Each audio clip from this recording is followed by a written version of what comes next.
Seorang pembantu rumah iaitu mangsa tiba-tiba tidak sedarkan diri. Majikannya cuba untuk menyedarkan mangsa namun tidak berjaya. Dalam keadaan panik itu, majikan seterusnya mengambil keputusan untuk menghantar pembantu rumahnya ke hospital. Setibanya di hospital, mangsa terus dirawat oleh doktor di situ. Pelbagai cara telah dilakukan pihak hospital untuk menyedarkan mangsa, namun usaha itu gagal. Doktor mengesahkan mangsa sudah pun meninggal dunia. Mayat mangsa kemudian dihantar ke bilik bedah siasat untuk mengetahui punca kematian mangsa. Ketika proses bedah siasat dilakukan, doktor pakar menemui sesuatu yang mencurigakan pada tubuh badan mangsa. Apa yang terjadi sebenarnya? Doktor pakar forensik mendapati hampir keseluruhan tubuh mangsa dalam keadaan terlalu kurus. Tubuh mangsa hanya tinggal rangka tulang, seolah-olah hanya disaluti kulit seperti mayat hidup. Terdapat juga kesan bengkak di kedua belah kaki mangsa, iaitu edema yang disebabkan kekurangan zat makanan. Bukan itu sahaja, doktor pakar juga mendapati ada 39 kesan kecederaan di tubuh mangsa. Kesan kecederaan itu dapat dilihat di bahagian dahi, mata serta kesan melecet dan calar di keseluruhan anggota badan. Hasil siasatan mendapati berat badan mangsa dari 41 kg turun mendadak kepada 26 kg ketika meninggal dunia. Ini menunjukkan bahawa mangsa menderita kekurangan zat makanan yang teruk dalam tempoh 6 hingga 8 bulan lamanya. Sepasang suami isteri iaitu suspek kemudian ditahan pihak polis. Pasangan suami isteri tersebut merupakan majikan kepada mangsa. Menurut fakta, mangsa bekerja secara kontrak selama 2 tahun bersama suspek. Ada rekod menyatakan bahawa berat badan mangsa adalah 49 kg ketika mula bekerja dengan majikannya itu. Suspek kemudian dibawa ke Mahkamah Tinggi Shah Alam untuk dibicarakan. Suspek yang bernama Fong Kong Meng, 55 tahun dan Teo Chin Yen, 53 tahun telah dituduh membunuh pembantu rumah mereka iaitu seorang warga Indonesia yang bernama Isti Komariah, 26 tahun di dalam sebuah rumah di Jalan SS2/6 Sea Park, Petaling Jaya, Selangor antara 14 Mei 2010 hingga 5 Jun 2011. Suspek didakwa di bawah Seksyen 302 Kanun Keseksaan atas kesalahan membunuh iaitu dengan sengaja mengurangkan zat makanan pada si mati. Kedua-dua suspek boleh dihukum gantung sampai mati jika disabitkan kesalahan. Mangsa juga dikatakan tidak diberikan rawatan perubatan yang sewajarnya dari kedua-dua suspek. Ini adalah punca kenapa mangsa boleh meninggal dunia.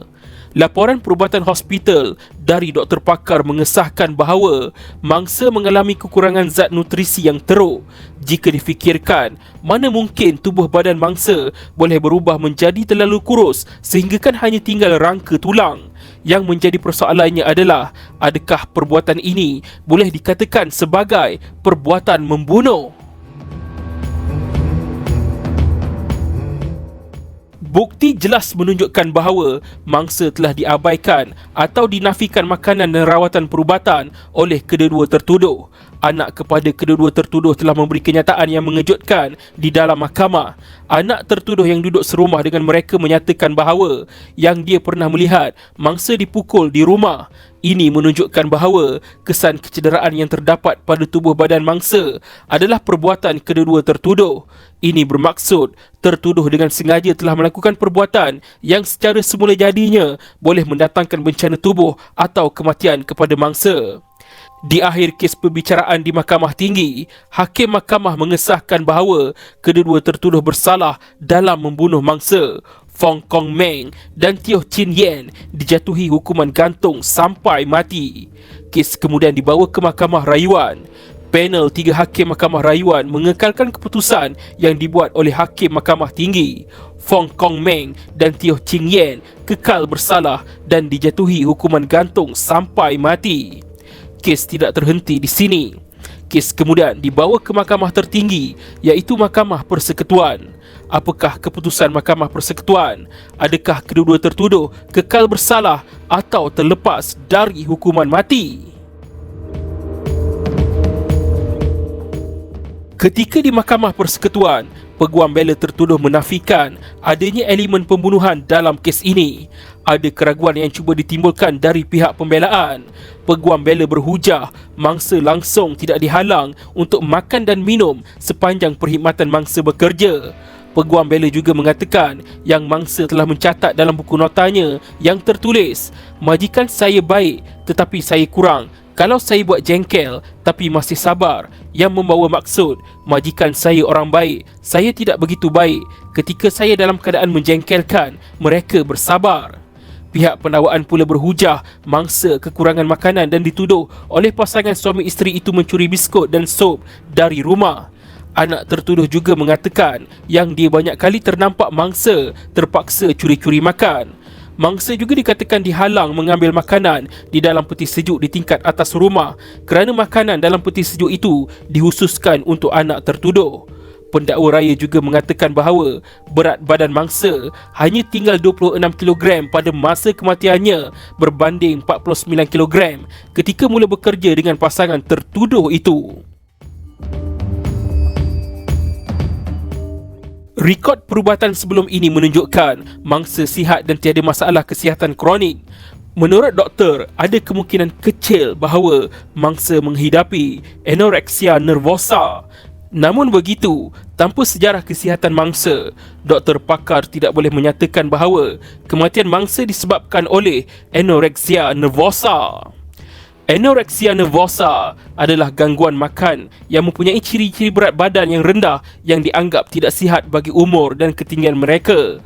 Orang yang mengalami gangguan emosi ini mempunyai ketakutan yang tinggi terhadap berat badan mereka, walaupun mereka mempunyai kurang berat badan dan mempunyai persepsi imej tubuh. Mereka boleh diet atau senaman berlebihan atau menggunakan cara lain seperti mengambil ubat-ubatan atau paksa muntah selepas makan untuk menurunkan berat badan. Pada April 2018, iaitu setelah menimbang hujah dari kedua-dua belah pihak, panel 5 hakim Mahkamah Persekutuan mendapati pihak pendakwaan gagal membuktikan kes pembunuhan. Ini bermaksud perbuatan kedua-dua tertuduh yang menyebabkan mangsa mengalami kekurangan zat dan nutrisi makanan tidak boleh dikira sebagai membunuh. Panel 5 hakim mendapati keterangan dalam kes ini sepatutnya tertakluk di bawah Seksyen 304(A) Kanun Keseksaan atas kesalahan menyebabkan kematian tanpa niat membunuh. Ini bermaksud Fong Kong Meng dan Teo Ching Yen terlepas dari hukuman mati. Pihak pendakwaan kemudian meminta mahkamah supaya hukuman berat dijatuhkan terhadap pasangan tertuduh itu kerana mangsa mengalami kebuluran akibat kegagalan pasangan tertuduh itu menyediakan makanan sebelum mangsa meninggal dunia. Pendakwa raya berkata, walaupun kesalahan di bawah Seksyen 304(A) Kanun Keseksaan adalah hukuman penjara maksimum 30 tahun, pendakwa raya meminta supaya kedua-dua tertuduh dipenjarakan sekurang-kurangnya sehingga 25 tahun. Setelah mengambil kira salah seorang tertuduh mempunyai kanser payudara, Mahkamah Persekutuan mendapati hukuman yang sesuai dalam kes ini adalah 20 tahun penjara bagi setiap tertuduh. Pasangan tertuduh itu kemudian memfailkan permohonan semakan, iaitu memohon sabitan dan hukuman di bawah Seksyen 304(A) Kanun Keseksaan diketepikan dan digantikan dengan hukuman di bawah Seksyen 304(B) Kanun Keseksaan. Untuk makluman, Seksyen 304(B) Kanun Keseksaan memperuntukkan hukuman penjara maksimum 10 tahun. Kedua-dua tertuduh itu telah mendakwa bahawa mereka telah dijatuhkan hukuman penjara 20 tahun secara salah oleh 5 panel hakim Mahkamah Persekutuan sebelum ini. Kes kemudian dibicara di hadapan 5 panel hakim Mahkamah Persekutuan yang berbeza dari sebelum ini. Pihak pembelaan berhujah kedua-dua tertuduh sepatutnya tertakluk di bawah Seksyen 304(B) Kanun Keseksaan kerana mereka melakukan kesalahan itu tanpa niat menyebabkan kematian. Walau bagaimanapun, panel 5 hakim Mahkamah Persekutuan yang baru ini mengatakan tiada kesilapan terlibat dalam pindaan yang dibuat oleh 5 panel hakim sebelum ini. Pada Jun 2019, Mahkamah Persekutuan mengekalkan hukuman penjara 20 tahun yang dikenakan ke atas pasangan suami isteri itu. Penghakiman penuh di Mahkamah Rayuan Putrajaya boleh dirujuk dalam kes Fong Kong Meng dan satu lagi lawan pendakwa raya 2016 MLJU 1312. Penghakiman penuh di Mahkamah Persekutuan boleh dirujuk dalam kes Fong Kong Meng dan satu lagi lawan pendakwa raya 2019 12 MLJ 110.